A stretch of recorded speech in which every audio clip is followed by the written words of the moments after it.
একটা মেয়েই পারে একটা ছেলেরে ভালো বানাইতে, একটা মেয়েই পারে একটা ছেলেরে নেশার জগতে ঠেল্লা দিতে। মানে ওর জিন্দগি তামাম। মানে যারে ধরবো আরে ভালোভাবে ধরবো, আর যারে না ধরবো ওরে ধরবই না। ধরবোই না।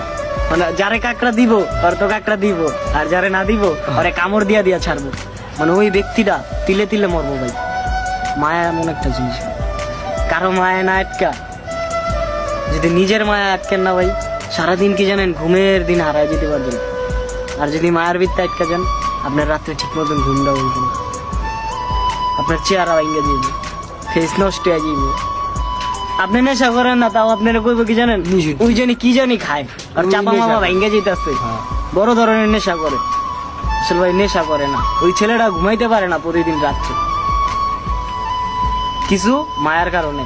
কারণ ওই যে মায়ের ভিতরে আটকা গেছে, সারা রাত কান্দে ছেলেটা। কি কারণে কান্দে? ওই যে মায়ার লগে আটকে গেছে গা। মায়ের লাগে আটকা গেছে।